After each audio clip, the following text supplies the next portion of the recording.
Olá, seja bem-vindo a mais um podcast Tudo pelo Surf aqui no canal da Swing Sports Plus. E a gente tá aqui hoje de novo, graças a essa galera aqui que tá sempre conosco também, além de vocês, né? Claro. Aqui o pessoal da Ocean Drop, uma marca comprometida com a sua saúde, seu bem-estar e também com a natureza. A Pink Chicks, maravilhosa, com várias linhas aí de cosméticos e produtinhos maravilhosos para você, de protetor solar. Pra você, eu adoro o anti-atrito também. Ótimo, maravilhoso. Temos aqui também a Mamba Water, que eu já vou abrir a minha aqui, que eu vivo bebendo água aqui no programa pra molhar o bico pra gente hidratar a nossa conversa aqui mesmo. A Tuyo, a Ecoboard, que não tá aqui com a gente. Também a PB Arts. E, bom, muito obrigada pra você que tá sempre aqui conosco acompanhando os nossos programas. Então já se inscreve no canal, ativa o sininho, dá seu like e fica por dentro de tudo que rola por aqui. Para isso, é claro, você tem que seguir a gente lá no Instagram, @TD pelo surf. Tudo pelo surf. E hoje a gente tá aqui, gente, com a personificação de uma enciclopédia do surf brasileiro. E que ele nos concedeu ainda esse presente de transformar todo o seu conhecimento, toda a sua experiência em um livro. Seja muito bem-vindo, Reinaldo Dragão Andraus, É, certo? o apelido que ficou. Muito obrigado pelo convite. Um prazer estar aqui. O João já conheço há bastante tempo, que é filho de um colega meu desde o primário, ginásio, e Bastante tempo agora está com mesmo. vocês. Desde que ele nasceu eu soube, né? Mas de contato, e ele agora envolvido com o surf também. Uhum. Na verdade, eu jogava basquete com o pai dele pela seleção do Colégio Santo Américo, aqui em São Paulo. Legal. E como é que começou essa sua relação com o surf? Olha, foi assistindo o filme Endless Summer. Quando eu vi o filme aqui no Cine Rio, no Conjunto Nacional, que tinha o Astor e o Cine Rio. Em 67, eu tinha 10 anos. Eu vi o filme. Quando eu fui ver, eu gostei tanto que eu entrei, cheguei no meio da sessão, assisti a outra inteira e quis ficar mais uma Uhum. assistindo. Aí, quando eu saí do filme, eu falei: nossa, é isso que eu quero fazer da vida. Um garoto. Eu fui ganhar minha primeira prancha com 12 anos.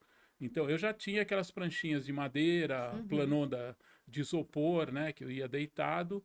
Aí eu ganhei um pranchão Glasspack que eu estrei na Páscoa de 1969. E fiquei até 1970, quando eu tive a minha segunda prancha, que foi uma São Conrado. Essa prancha que tinha o desenho do dragão, que na verdade era um leão estilizado, né? Não Ah. era um E dragão. não era um dragão, era tipo um brasão, ou o logo da cultura inglesa, Ah, da sim. Peugeot, um negócio Ah, assim. Era um já brasão. tinha vindo na prancha, não foi uma coisa que você Não, colocou, que você foi não. atrás. Foi assim a história. Ah, eu vi na Enciclopédia Britânica um brasão da Escócia, de um desses leões ingleses, né, de Sim. um brasão. A minha mãe pegou, não existia seda na época.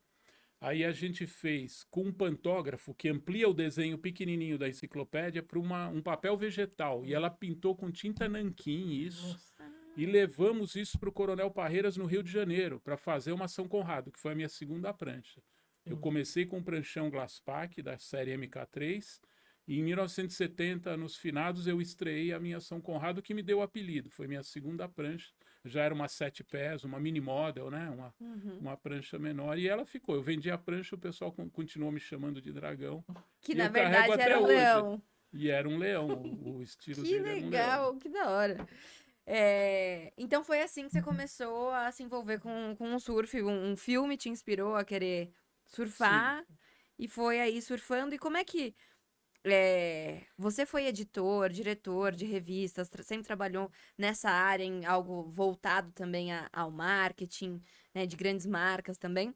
Mas a sua formação não é exatamente essa, né? Você não se formou em jornalismo, né, para ser editor e tal. Não tem muito a ver com o que você acabou desenvolvendo no decorrer da sua vida. Como é que foi isso?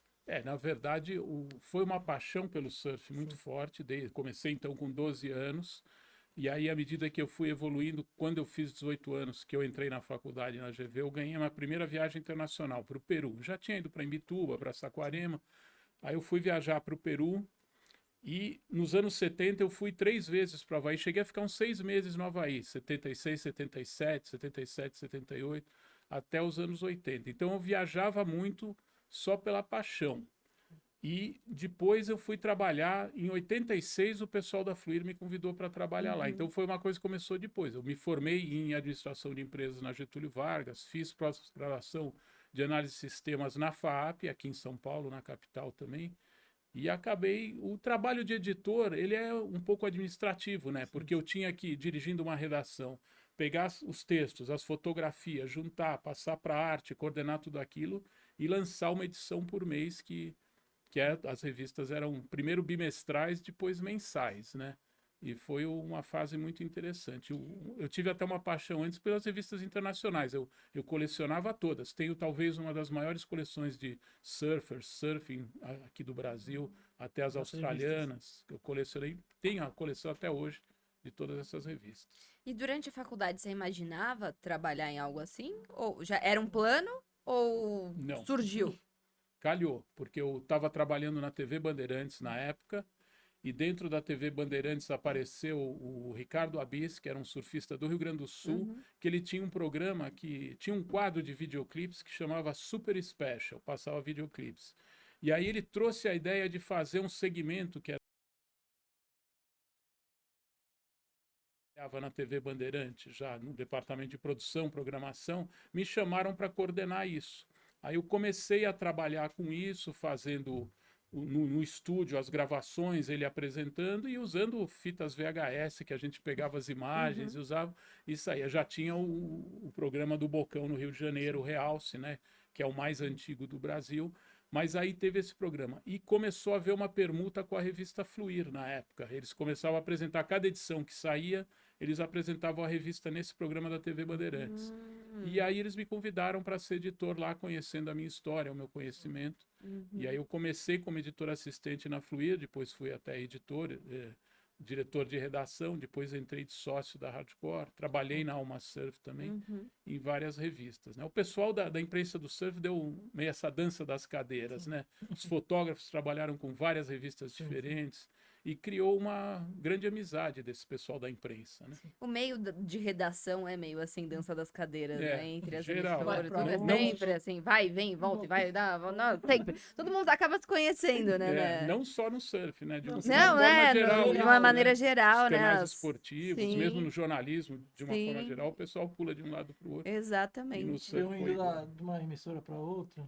Não. Futebol direto, essas coisas, tem em qualquer lugar. Não, em qualquer. Isso, a gente, Volta falando das também, pessoas né? que a gente vê, mas assim, Sim, internamente interno é também. um samba maluco. Se a gente vê isso na TV interna, deve ser pior ainda. Então, exato. E como é que, assim, você é aqui de São Paulo, se formou aqui em São Paulo, e como é que era a sua logística para surfar? Era uma coisa que você ia todo final de semana pro Guarujá? Quando Como que era eu isso? comecei a pegar onda, antes até 67, meus pais tinham apartamento em Santos. Eu tinha só aquelas tabuinhas de madeira pequenininhas, né, que tinha bico envergado para ir só deitado, elas afundavam, né? Uma mini alaia, né, que seria. Mas depois, no Guarujá, que eu ganhei a minha prancha a partir de 69. Eu ia direto para o Guarujá, depois criou aquela turma, né, os pioneiros. Eu posso dizer que eu era um dos caçulas da primeira geração do Guarujá. Tinha um pessoal mais velho, que nem o Tiola, que mora lá, fabrica a prancha até hoje, Roberto Teixeira, foi acho que o primeiro Big Rider lá do Guarujá, que tem uma coleção deles, né? Até o Coxa bateu o recorde mundial, né? E outros surfistas que me influenciaram um pouco mais velhos, mas quando criou a primeira geração do Guarujá, eu entrei como um dos caçulas ali. Era mais novo. Tinha uns 4 anos de diferença nessa geração. Na segunda geração já veio o Paulinho Tendas, que ficou famoso, saiu na Surfer americana, né? Tudo. E aí até hoje temos campeões mundiais, o Mineirinho, né? Que veio de lá, o Caio Ibelli, vários outros, né? Que tem destaque, mas o início foi aquela turma, a gente começou a viajar explorando o litoral norte, indo para as praias ali de Maresias, de Camburi, né?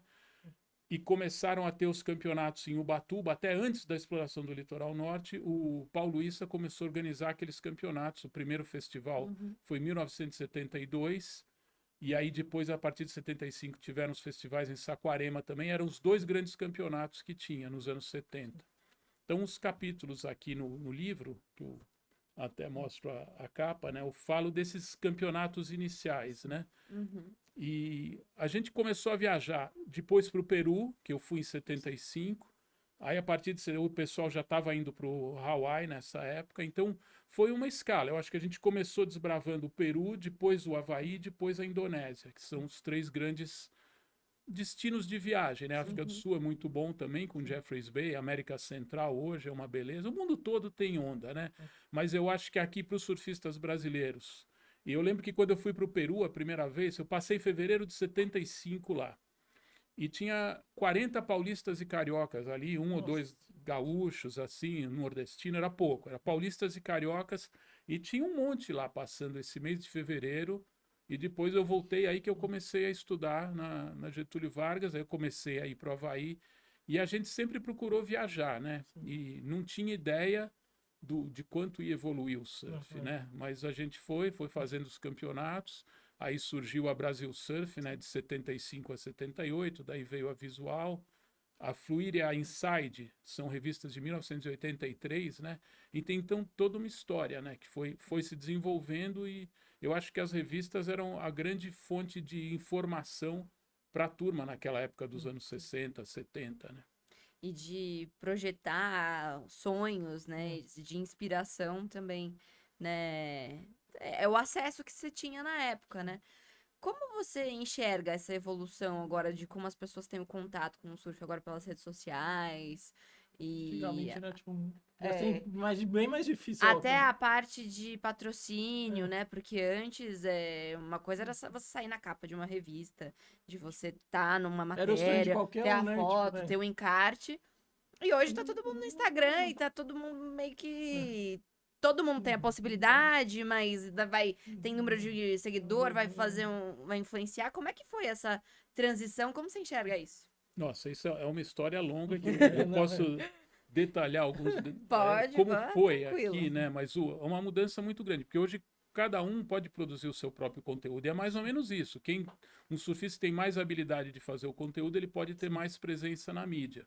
Mas se a gente buscar lá no início, por exemplo, era raríssimo. As revistas eram bimestrais para você sair. Eu lembro que para saber o resultado de um Pipeline Masters, tinha que sair a revista Surfer, eles cobriam o campeonato, faziam a revista, ela era bimestral, ela vinha de navio aqui para o Brasil. Então eu ia saber o resultado em março, abril. Nós que éramos interessados. Mas era como você tinha. Sim. Hoje é tudo instantâneo, né? Mas eu acho que as revistas, elas criaram um elo muito grande com toda a tribo, que podia chamar na época, que era uma coisa menor. Hoje... até brinca aqui o editor, o prefácio que o Alex Gutenberg escreveu para o meu livro, em vez de ser uma tribo, é uma civilização do surf, né? Porque o negócio tomou uma abrangência muito grande. Mas durante muito tempo, esse processo todo de como se construiu os campeonatos, a criação do circuito mundial, que foi em 1976, era a IPS, International Professional Surfers, era a organização que criou. Depois virou a ESP a partir de 82. E agora, em 2014 para 2015, virou uma empresa, a WSL, né? Todas essas mudanças, e você vê as marcas de surfwear que cresceram com as revistas, com os melhores anúncios, que bancavam todo o processo, faziam os grandes campeonatos, hoje ficaram meio de lado, né? E os patrocínios também estão mais difíceis. Para um atleta se firmar, então, uma série de mudanças que tiveram. Por outro lado, você pega a prancha do Ítalo, do Gabriel Medina, você vê 1 milhão de patrocinadores ali, marcas exógenas ao surf que dão muito dinheiro. Então, alguns poucos atletas têm uma entrada muito grande, mas a história de como tudo isso aconteceu, ela é muito bonita. E eu vou procurar contar isso no livro, mais focado para a história no Brasil, mas que é igual à história do mundo. Se você pegar as primeiras revistas Surfer e a mesma Brasil Surf, os anúncios principais eram de pranchas. Depois, mais tarde, começou a aparecer a Surfwear.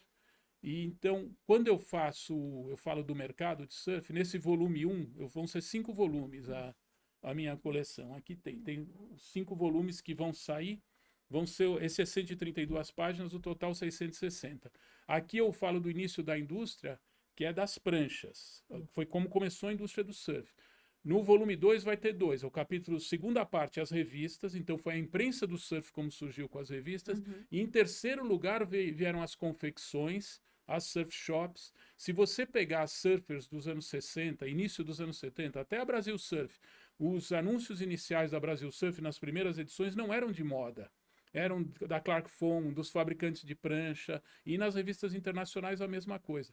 Então foi tendo essa mudança. E as surfwares ficaram essas gigantes, né, que vieram lá da Austrália, mais a O'Neill que veio da Califórnia, a Oxbow lá da França, tudo. E essas marcas tiveram muito dinheiro e muito respaldo para bancar o surf. Hoje a gente está vivendo uma mudança, não só nessa parte, como também o que eu falo, acho que a gente está desenvolvendo um novo jornalismo de surf, que são esses podcasts, eu acho que o Instagram, por exemplo, hoje você olha o Instagram é a ferramenta mais moderna que tem, mas eu acho que ainda vai surgir alguma coisa mais dinâmica e não para, né? Porque a velocidade que as coisas estão acontecendo. Então eu acho que nesse momento, com a parada quase que total, não total, ainda existe The Surfer's Journal, existem poucas revistas, né?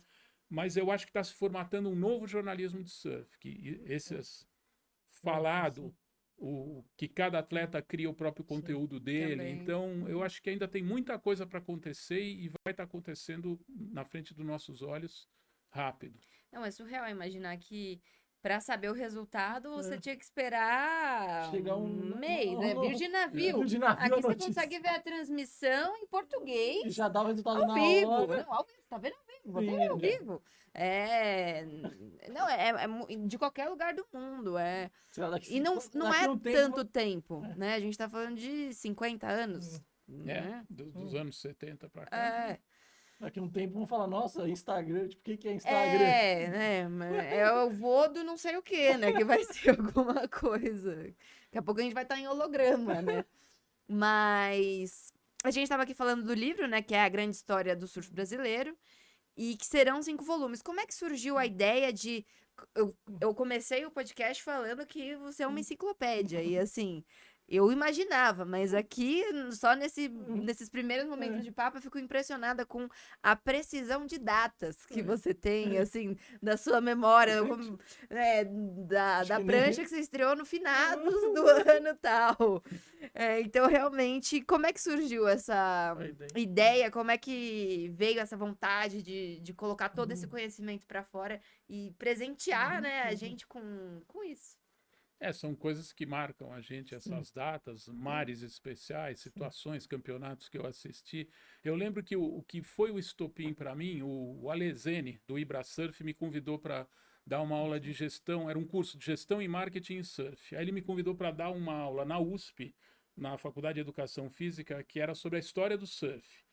E aí eu lembro que os alunos que estavam lá, muita gente que ia trabalhar com as empresas, hoje deve ter gerente de marketing, estão trabalhando aí, eles perguntavam de bibliografia em português. Isso era 2008, 2009, né? No começo dos anos 2000 já.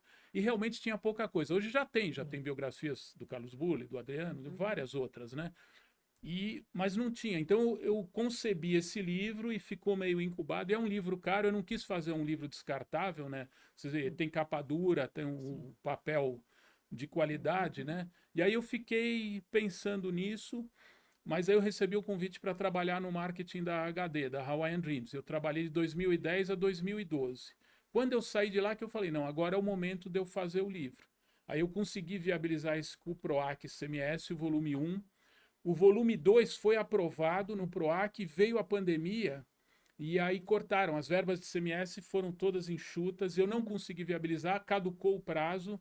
E eu estou agora, ele está bem adiantado e eu vou achar uma forma, ou com o ICMS, que é estadual, ou com a Lei Rouanet, que é federal, é um projeto cultural que eu quero viabilizar todos os outros 4 volumes e espero ter saúde. Eu já estou com 68 anos, mas ainda espero. Eu pego o Niemeyer como exemplo, ele com 100 anos ele estava rabiscando coisa e fazendo projetos de arquitetura. Então, enquanto eu estiver vivo e tiver cabeça, eu vou estar trabalhando com a minha paixão, que é a imprensa do surf e o esporte que eu entendo e vivi desde 69. Né? E acho que esse é o segredo também, né? Para longevidade, fazer o que você gosta e ter um objetivo, né? Um amor, né? Um amor, exatamente.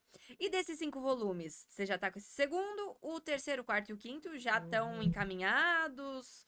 Assim, digo, na parte escrito, conteúdo já tá selecionado, você já selecionou, mas já está escrito? Na verdade é assim, o volume 2 ele está bem adiantado. Eu tenho um blog também que chama Histórias do Surf, Blog do Dragão. Se alguém quiser explicar, é só blog do Dragão, que é o Reinaldo, ou Reinaldo Andraus, histórias, pode procurar no Blue.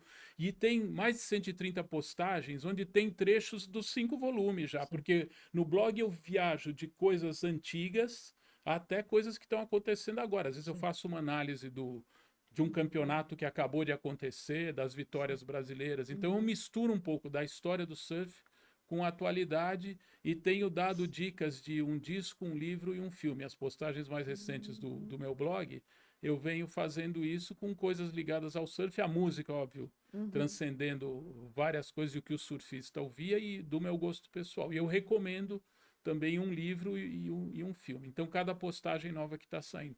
Então, na verdade, eu penso meio uma coisa, que o livro é o fio condutor, mas no blog, às vezes, eu tenho muito mais informação. Como eu posso escrever bastante, ilustrar com material que eu encontro na internet, ali, quem quiser pesquisar vai encontrar muita informação. Então, eu acho que eles andam em paralelo. E uma ideia minha para o futuro é, depois de todo esse trabalho feito com 5 volumes, gerar um documentário bem feito sobre a história do surf brasileiro. Procurar enfoques diferentes, eu vou me cercar de pessoas, porque a minha especialidade é mais escrever, eu posso ajudar no roteiro, fazer, mas achar um bom diretor de fotografia e coletar o histórico de imagens, seja estilo, seja filmes e seja produções novas que vão ser feitas Nesse e fazer um livro você já documentário. fez isso, né, também, você falou.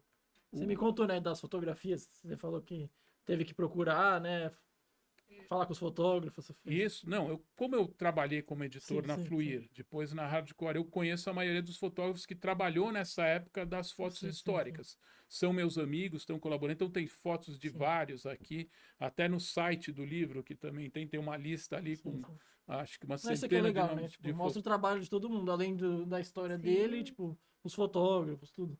É, porque o surf é imagem, Sim, né? sim. Então, Sim. quando eu penso no livro, tem bastante coisa escrita, Sim. mas é como uma revista nobre Sim, que eu sim, fiz, sim. né? O conceito com o meu Sim. pedigree de editor de revista, né? É fazer uma coisa nessa linhagem, mas procurando ter as melhores ilustrações e o texto que ensine e conte o que aconteceu de fato de importante e como evoluiu essa história até a gente chegar a esse orgulho atual desses títulos mundiais. Muito legal. Nossa, eu fico de cara, porque é muita Pensa, né? coisa, né? É muita informação. Pra ser 5 volumes, imagina o que deve ter de E eu fico informação, ansiosa né? para querer saber, para querer ver um documentário. E nas suas pesquisas, teve alguma coisa que você se deparou que te surpreendeu? Assim, eu imagino que tenha tido algumas, assim. O que acontece? Quando eu comecei a pesquisar, o que a gente sabia? Tinha os surfistas de Santos nos anos 30, que foram os pioneiros que têm registro fotográfico, né? Com aquelas pranchas modelo do Tom Blake, que tiraram das revistas Popular Mechanics, Modern Mechanics, né? Que eram aquelas pranchas ocas, enormes, pesadas. Aquilo foi feito.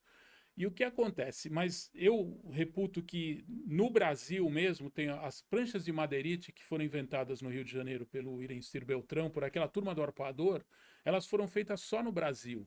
Eram pranchas de um compensado de madeira que envergava o bico, já tinha uma quilha e elas só existiram no Brasil. Então é um início diferente da história e foi de lá que alastrou, de fato, do Rio de Janeiro, embora o pionenismo seja de Santos. E aí eu estou descobrindo, isso que é uma curiosidade, em Santa Catarina teve um pessoal, antes até das madeirites, que chegou a fazer essas pranchas ocas de madeira, no mesmo estilo das pranchas Tom Blake. No Rio Grande do Norte teve pessoas ali que fizeram pranchas diferentes, menores, que nem em Santos teve uma prancha que chamava caixa de fósforo, tem uma foto que era uma prancha menor, também oca, com aquele cavername interno, que chamava caixa de fósforo. Fizeram uma prancha parecida no Rio Grande do Norte. Então, em várias regiões do Brasil, Você vai descobrindo. teve, digamos, atos pioneiros e surfistas pioneiros. À medida que eu vou, porque a minha ideia é que nem aqui tem um capítulo do Rio Grande do Sul, fora Saquarema, tem o início em São Paulo, mas eu vou passar por todos os estados. Então, na Bahia teve atos pioneiros, no Espírito Santo.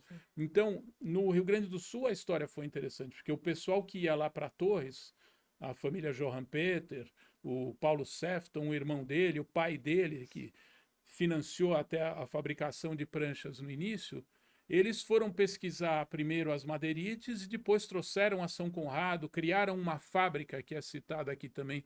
Então teve 3 fábricas de prancha, antes de ter os shapers, os surfistas shapers, teve a São Conrado, no Rio de Janeiro, elas são mais ou menos 65, 66, o início. A Glasspack em São Paulo, que era a mesma empresa que produzia os bugs da Glasspack de fibra de vidro. A minha prancha eu fui comprar numa loja que era na Avenida Santo Amaro, aqui em São Paulo, chamava Fiberglass Center. E vendia bandeja de fibra de vidro, era uma novidade. Eu comprei em 69, a Glasspack vinha desde 65. Então eles fabricavam os bugs, aí eles pegavam modelos de pranchas havaianas e tudo, faziam o molde, eram pranchas tipo molde. Sim. Essas que nem as Firewire, essas modernas, eles faziam, eram todas iguais. Mudava a cor, alguma coisa. E no Rio Grande do Sul foi feita uma fábrica também, de uma família que chamava Pettini. Isso tem a história no livro. Então essas 3 fábricas faziam pranchas grandes. A São Conrado trabalhou com vários shapers que depois o Mário Bração, vários dos surfistas pioneiros do Rio de Janeiro começaram a trabalhar na São Conrado e depois partiram para fazer as próprias pranchas, né? O Tito Rosenberg rondava por lá, o Rico de Souza e os próprios, o Irencir Beltrão, né? O irmão dele, o Ciro Beltrão, irmão do Irencir, fez as pranchas que chamava depois prancha Ciro, mas eles começaram se envolvendo com a São Conrado, que era a fábrica que tinha no Rio de Janeiro, e depois começaram a fabricação das pranchas com os surfistas shapers, com uma qualidade muito melhor, e mudando para as minimodas, praticamente matou essas fábricas grandes. E hoje tem até um processo inverso, né? Que tem grandes indústrias lá na China, às vezes fazem produções enormes de pranchas, mas eu acho que o shaper designer vai ter sempre um espaço especial.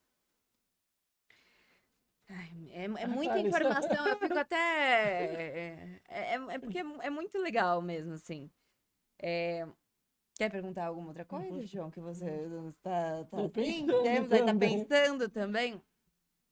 Eu tava perguntando se de alguma surpresa, né, que você teve nessa descoberta, nessas pesquisas, né? E como é que foi esse processo de apuração? Onde é que você estava falando da aula que você deu para o pessoal lá na USP e que não tinha tantas referências bibliográficas em português?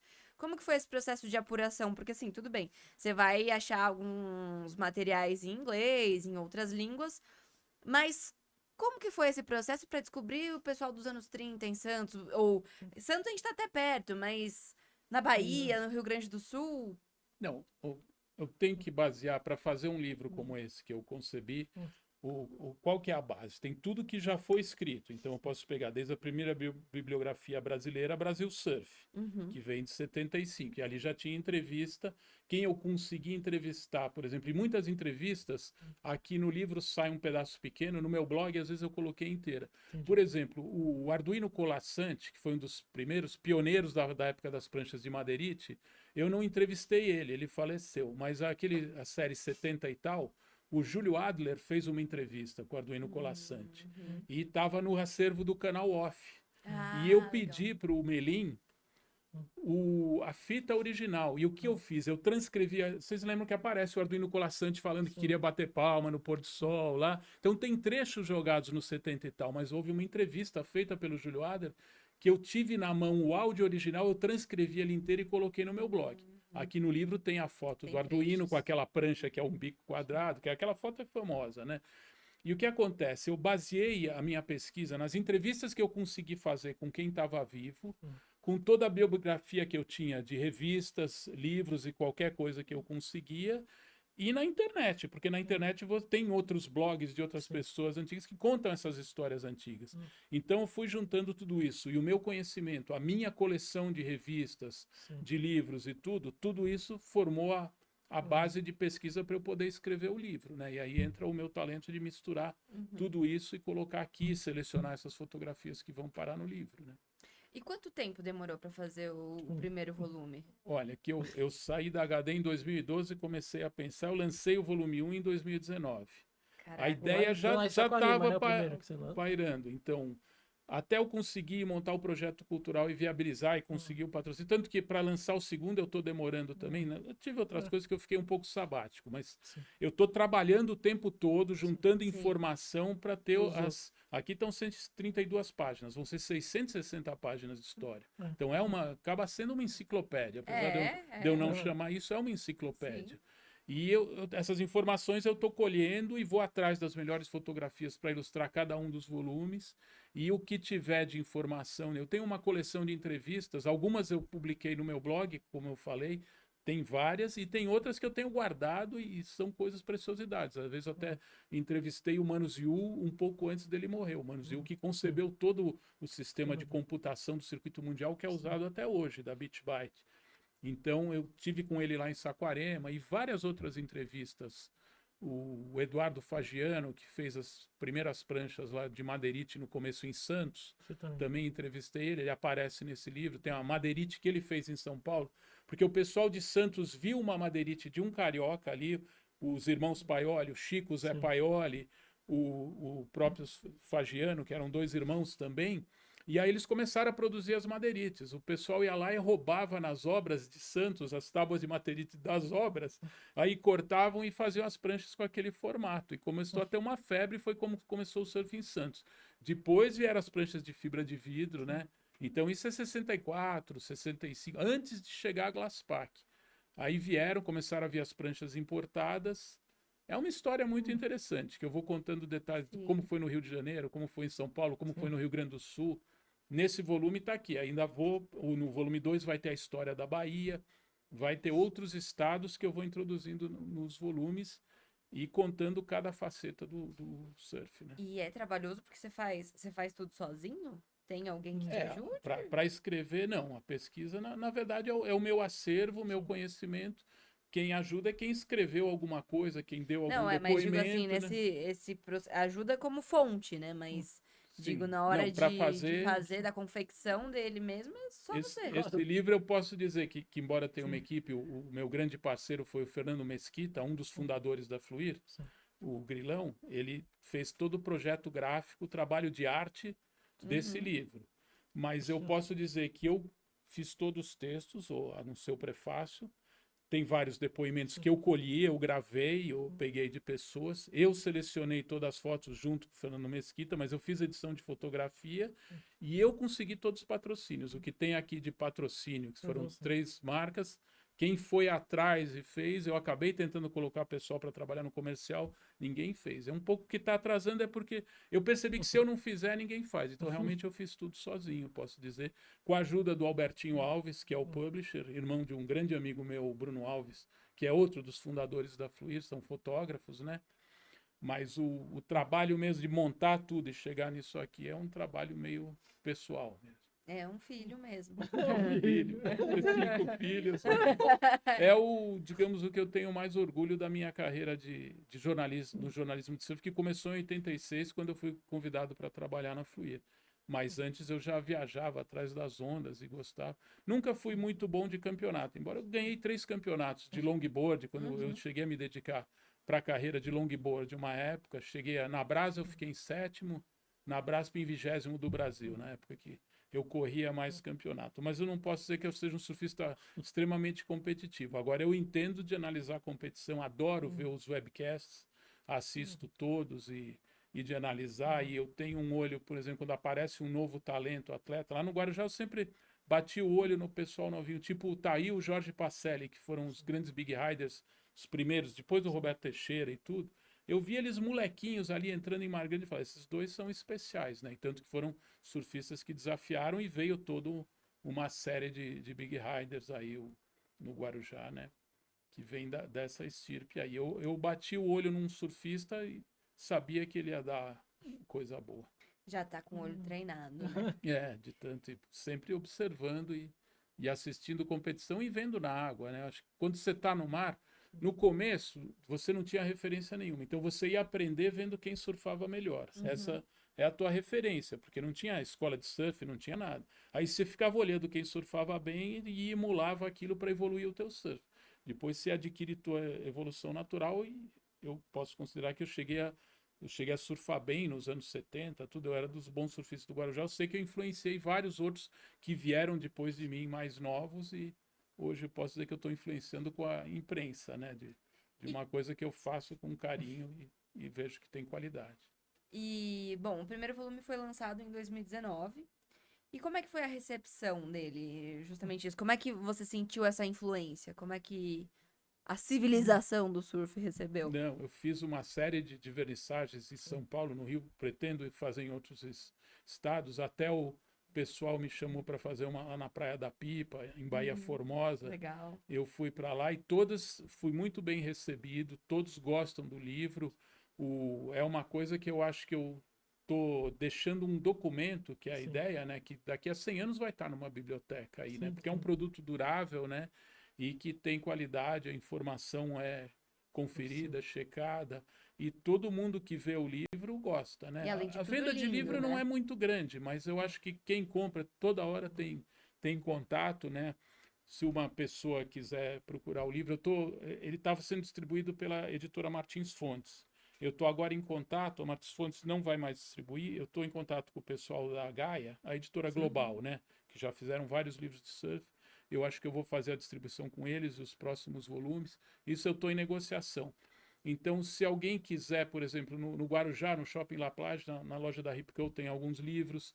No Rio de Janeiro, lá o Daniel Friedman tem alguns livros, o Fedoca, mas pode entrar em contato comigo pelo site, eu também posso mandar o livro para quem quiser, eu tenho feito assim. E logo vai estar disponível na internet de novo, que no momento não está, mas vai voltar a estar em breve. É só pesquisar e deve ter em algum sebo aí, é capaz que encontre também. Sim. Isso também traz uma exclusividade, Sim. né? Uma coisa de ser algo mais raro mesmo, de você ter esse Não, mas ele vai exemplar estar também. disponível e os 5 livros eu vou ter outras formas de distribuição. Na Uhum. verdade, eu quero deixar isso funcionando. A venda mesmo, de fato, ocorre quando eu faço as vernissagens. Tá. Quando eu pego, marco uma vernissagem, divulgo que vai ter uma sessão de Aí o autógrafos pessoal num vai lá, determinado assim. lugar. Eu já fiz em bares aqui em São Paulo, no litoral, no Rico Point, lá na praia da Barra da No Mundial você Tijuca. fez Aquarema também. No Mundial em Saquarema, naquela Casa Corona, eu fiz. Então, a ideia é fazendo. À medida que eu for lançando os outros volumes, eu vou fazendo outras vernissagens e convidando o pessoal. E o volume de trabalho vai estar disponível para todos. Aí, esse volume 1 ainda tem um estoque bom. E nas suas empreitadas aí, surfando aqui no Brasil e no mundo, tem alguma história, assim, interessante, alguma coisa inusitada que tenha acontecido, algum perrengue que tenha acontecido, que seja Ah, interessante? São tantas histórias. Eu posso contar, por exemplo, experiências de mares espetaculares que eu peguei ou competições especiais. No volume 2, que vai ter um capítulo que nem aqui teve Rio de Janeiro e Saquarema, e a história do Rio Grande do Sul, onde começaram as fases. Vai ter um capítulo grande do Guarujá, com um mapa também, igual esse. Tem uns mapas que eu encomendei Ah, que especiais. legal. E eu vou descrever, onde tem uma seção, onde eu falo que chama Mar Épico. Tem do Rio, o do Rio de Janeiro tem aquela onda do Kelly Slater, a sequência daquele tubo, que ele pega um tubo enorme na barra, no campeonato, no Alternativa, e dá um floater e desce, e tem a sequência toda de 2 fotógrafos, que eu garimpei o material para ter aqui. Eu fiz uma legenda grande explicando o que foi aquele momento. E eu vou contar dos melhores mares que eu surfei em Pitangueiras, no Guarujá, que foram 2 dias diferentes. Não tem foto para ilustrar, porque isso foi nos anos 70, no começo dos anos 70. Mas eu lembro, foi um dos dias que eu aprendi a entubar. O mar estava muito perfeito. Entre a ilha e sobre as ondas, na região do Monduba, que chama lá no Guarujá, só entravam triângulos de picos assim, 1,5 m, 2 metros, muito perfeito. Era um pico aqui, outro ali. Aqueles dias mágicos que eu vi outros depois, nenhum bom que nem esse que eu descrevo, que eu tive na água. Mas o que eu acho que a melhor sessão de surf que eu vi, na época que eu trabalhava na Quicksilver, em 97, eu cuidava do marketing e ainda trabalhava na Hardcore. E eu fui para o Quicksilver Pro em Giland, em Java, lá, em Grajagan, o último campeonato que teve, em 97, e deu umas ondas espetaculares. Foi o Luke Egan que ganhou esse campeonato. Foram 3 eventos, né? O Kelly Slater ganhou um, Shane Bashan ganhou outro, e esse que eu fui, o Luke Egan ganhou, de 97. Antes de começar o campeonato, chegaram todos surfistas, e esses malucos vão embora. Os caras perdem e somem. As ondas perfeitas, porque eram 12 dias de onda, os que perdiam sumiam. No final deu um mar maravilhoso. Mas esse dia antes, um dia antes de começar o campeonato, naquele Speed Reef, que é a última sessão de Grajagan, deu umas ondas assim espetacular. Estava o Kelly Slater na água, Shane Dorian, todos que corriam o circuito em 97, o Peterson Rosa, o Teco, o Fabinho, aquela turma toda. Mas aquilo eu fiquei vendo, quer dizer, eu peguei o que sobrou ali. Mas só de estar na água e assistir aquilo, Tem um vídeo desse Quicksilver Pro Java, 1997. O começo do filme é com essa sessão de surf. Foi uma das coisas mais espetaculares que eu tive o prazer de presenciar, né?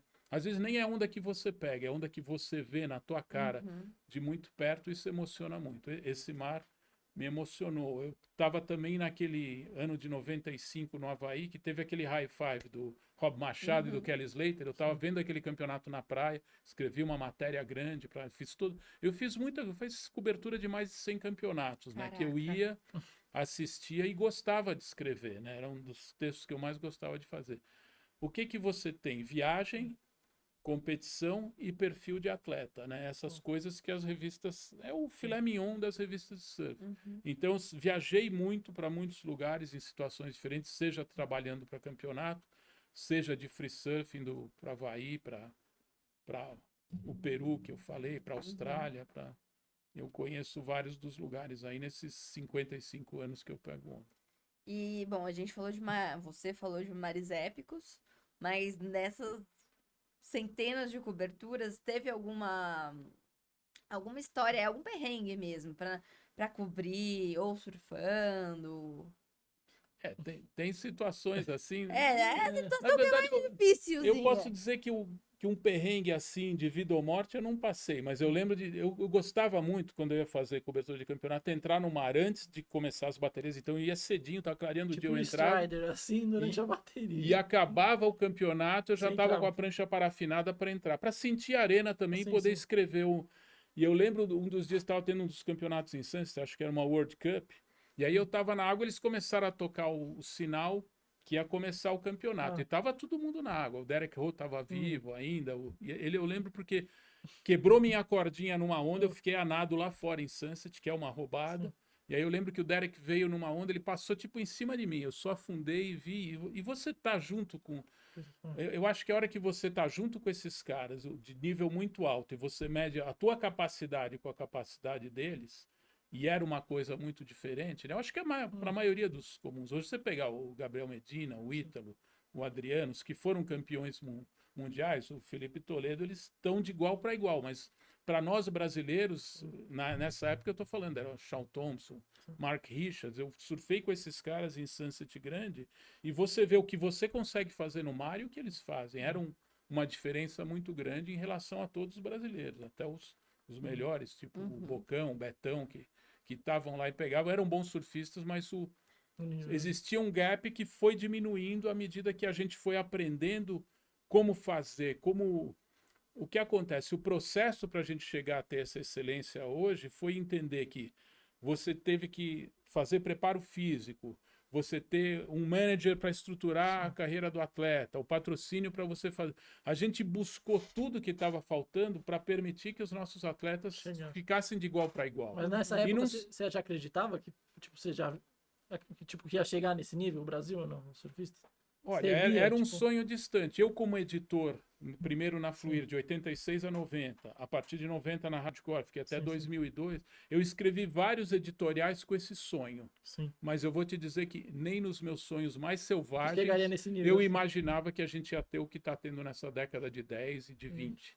Que é essa supremacia. Você nem pensava nisso? Não, eu acho que era possível. A gente pensava e tinha que fazer esse trabalho para chegar lá, e o trabalho foi feito. Então você tem que dar os parabéns, sei lá, para o Paulo Luiz, que começou a fazer os primeiros campeonatos, para os gerentes de marketing das marcas que acreditaram em atletas e fizeram, para um Pinga que pegou e falou, não, o trabalho com atleta é isso, e você vê quantos campeões ele ajudou. Não só ele, vários outros managers e técnicos e pessoas, e esses primeiros, que nem o Otávio Pacheco, o próprio Bocão, o Rico de Souza, que são os ícones desse volume. No volume 2 é por ordem de idade, né? Eu vou começar com o Daniel Friedman, o Cauli, o PP, e vai ter o primeiro paulista, o Paulinho Tendas. Vão ser 4 ícones, que são capítulos de 8 páginas, igual tem aqui, vai ter. Depois vai passando. O Picuruta já vai estar no volume 3, que ele é mais novo que o Paulinho Tendas, né? Aí vem Fábio Gouveia, Teco. Esses surfistas que eu faço um perfil de 8 páginas são os grandes exemplos do surf brasileiro, né? E a história deles, a história dos campeonatos, tudo isso que eu quero estar trazendo em detalhes e valorizando essas pessoas, né?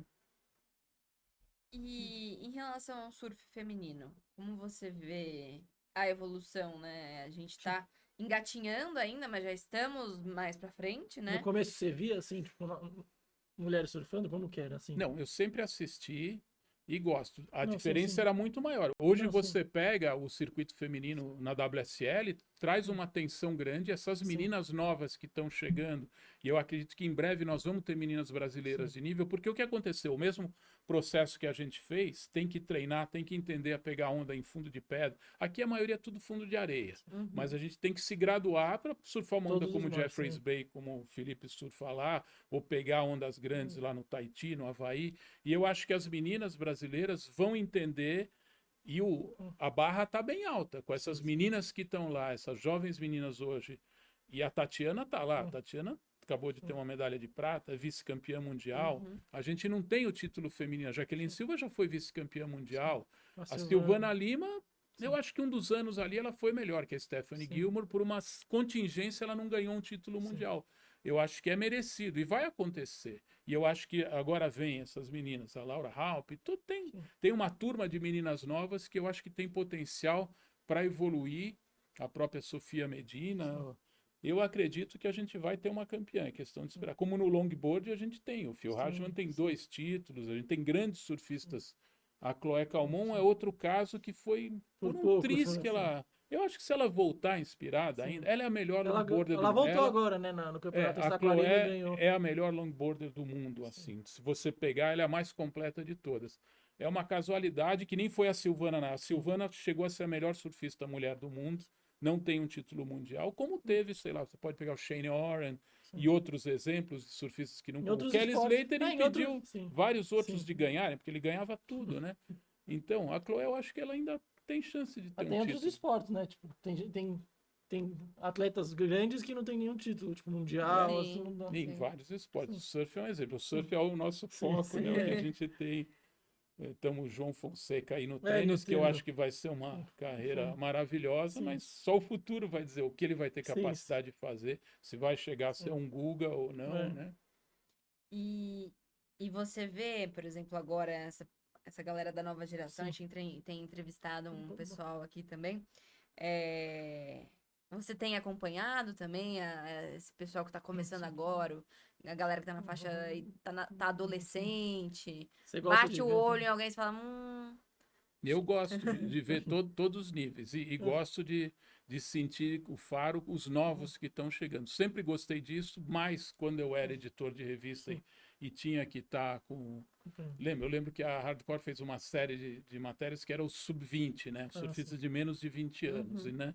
E tem todos esses campeonatos, o Ground Search, Sim. né? No O Guarujá tem. Surf Attack e tal, que a Hang Loose faz há Sim, vários sim. anos. Era o Lightning Bolt Júnior e Mirim, Ah, a Hang Loose assumiu. Esses campeonatos são muito importantes. Se a sim, gente sim. tem os surfistas, é porque a Hang Loose investiu vários anos e vinha surfistas do Brasil inteiro para Sim. disputar o Surf Attack e tentar conseguir um lugar ao sol para depois passar para ser profissional. Então, esse trabalho de base que foi feito no Brasil é chave para a gente chegar onde está hoje. Isso vai ser feito com o feminino também. E eu sempre estou de olho. Seja um novo tal futebol, eu gosto de assistir também, basquete que eu jogava com seu pai Sim. ali. Eu você vê um novo talento desabrochando. E para mim, a atenção como jornalista de surf que eu acabei me formando, eu adoro e eu sinto que eu tenho esse faro. A Caitlin Simmers, eu lembro que eu vi ela num campeonato em Huntington. Ninguém falava nela ainda. Eu bati o olho na primeira vez que eu vi, eu falei, essa menina tem alguma coisa especial. Mas é uma coisa de sentir assim, né? Talvez que nem um técnico de futebol sente que aquele jogador tem potencial.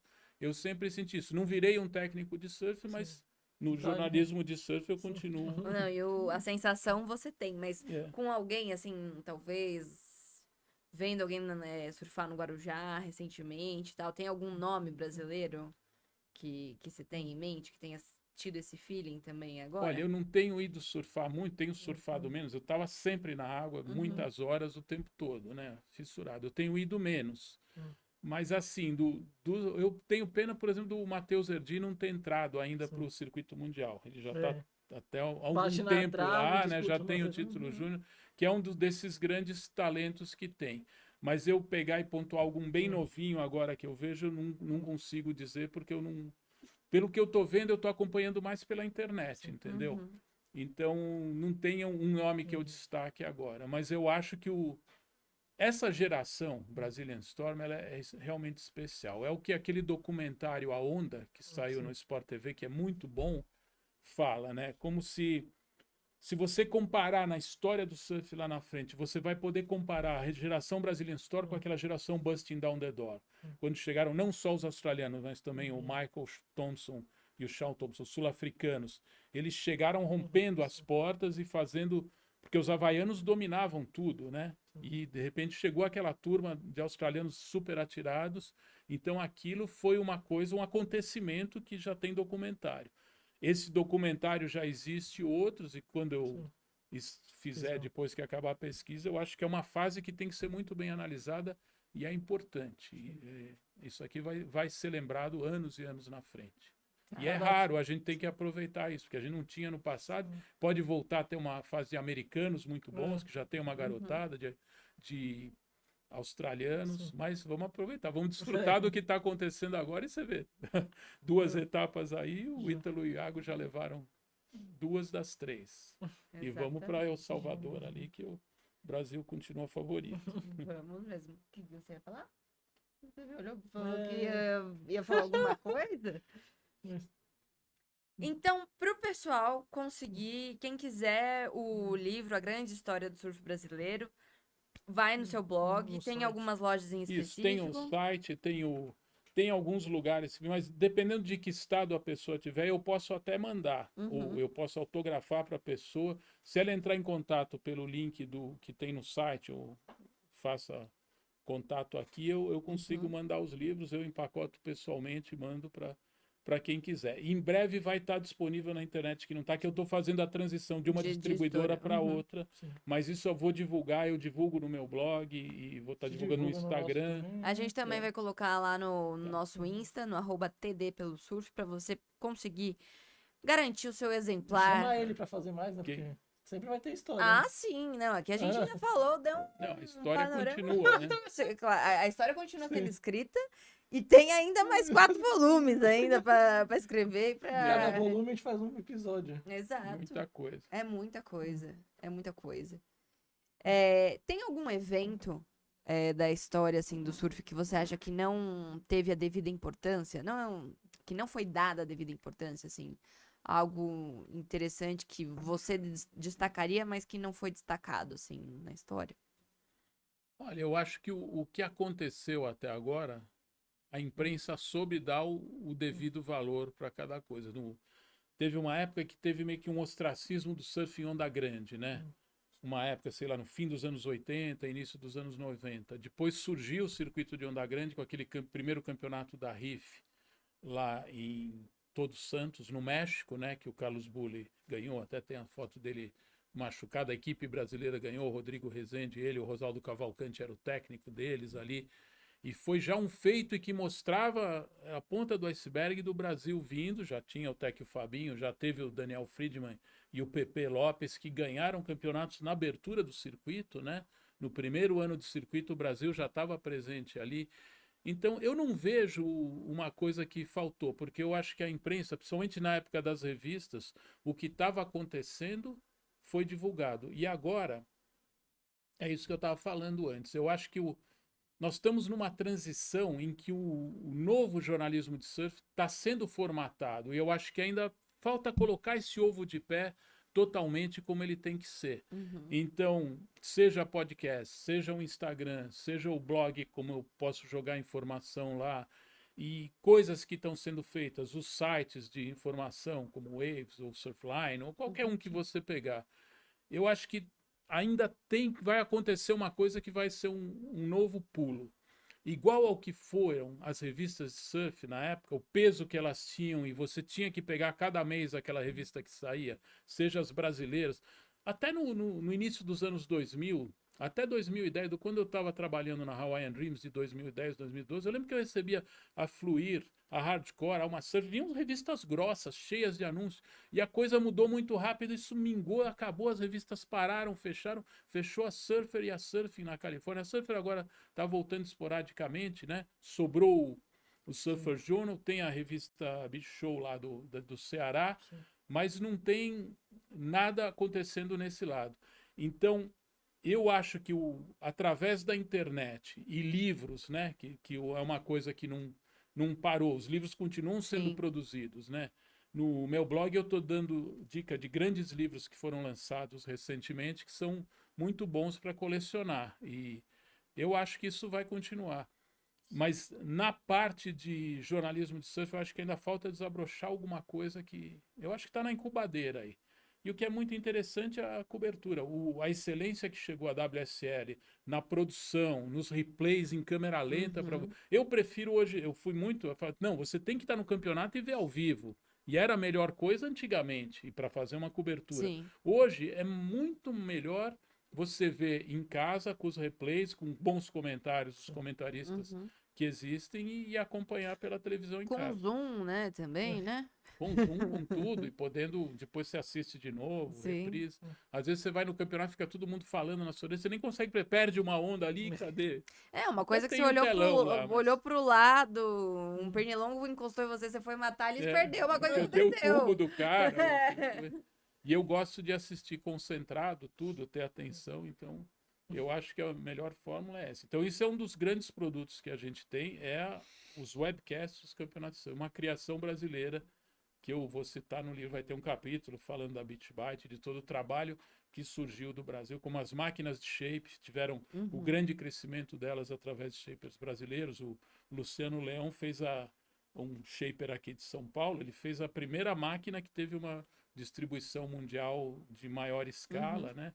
Então tem uma série de coisas. Isso eu trato numa das postagens do meu blog, que chama Exterminando o Complexo de Vira-Latas. Aí eu falo dos Big Riders Legal. que conquistaram Jaws na remada, das máquinas de shape, uma série de coisas da BitByte que foram atos de pioneirismo brasileiros que a gente tem que ter orgulho. E agora mais ainda com esses nossos multicampeões aí, né? Maravilha. Então, nós já estamos aqui com o nosso exemplar maravilhoso. E para você garantir o seu também, a gente vai deixar lá no nosso Instagram do @tdpelosurf todos os dados para você poder falar aqui com o Dragão e garantir o seu exemplar também do volume 1. E ficar de olho, é claro, em todos os Daqui a volumes pouco que dois, ainda né? serão lançados. Estou ansiosa por eles. Eu fiquei mais ansiosa ainda pelo documentário. Eu gostei dessa ideia. Vai sair tudo. E eu vou estar divulgando, seja no Instagram, seja no meu Facebook, seja no blog, no site, né? É uma plataforma multimídia. E o Sim. carro-chefe é esse livro aqui. É um projeto multiplataforma, né? Porque você tem o livro, você tem o blog, e no blog você consegue pôr links, e imagens, e vídeos, e áudios, Coisa e que é não saiu no complementar. livro complementa, né? Exato, Sim, entrevistas coisas que só vão completas, tá- né? Tem muita coisa disponível e é o que eu consigo fazer sozinho dentro que é a minha plataforma. Porque você tem muito material, né, que você tem que triar, editar, escolher para colocar no livro, mas que ainda é interessante para se consumir, para ter e para as pessoas Deve ter algo tipo, eu consultarem. quero colocar isso, mas dessa vez não vai dar, vou botar no Não meu vai blog. caber assim, e né? tal, e daí é Não, bom que... E seja no livro, lendo o livro e vendo o carinho que tem, cada postagem do blog que eu tenho, o preciosismo de ter a informação certa e como eu vou ilustrar, tudo eu procuro fazer para deixar uma base de pesquisa fidedigna para quem precisar conhecer essa história do surf, que é importantíssimo. E eu acho muito importante a gente nunca relevar o passado, aquelas pessoas que pavimentaram esse sucesso estrondoso que tem hoje, né? Porque foi deles, daquela fase underground do surf, que era uma minoria, que todo mundo conhecia todo mundo, e ali foi criada a base para chegar nisso. E muitos ainda estão trabalhando até hoje dos pioneiros. Bom, muitíssimo obrigada por ter aceito o nosso Obrigado a convite, vocês. por ter cedido o seu Ah, tempo é. para estar aqui conosco. Maravilhoso o nosso bate-papo aqui. Venha mais vezes para a gente falar dos próximos volumes. Foi um enorme prazer tê-lo aqui. Será um prazer. Pode ser quando lançar o volume 2, a gente vem claro. de novo contar mais Faz um histórias. lançamento aqui, né? Exato, estamos aqui na expectativa. Espero lançar esse ano ainda, mas vocês vão saber. Ai, que Muito maravilha. obrigado. E muito obrigada a você também que esteve aqui conosco. Um grande abraço. Se inscreve no canal, ativa o sininho, deixa aqui seu like, vai lá no Instagram também, manda aí sua mensagem pra gente dizendo o que você quer ver por aqui, sugestão de convidado, fala aí o que você achou da última etapa, aí agora de Peniche. Vai ter Fala aqui resumo. tudo. Tem resumo, vai sair resumo também. Manda aí a sua mensagem pra gente. Obrigada, até a próxima.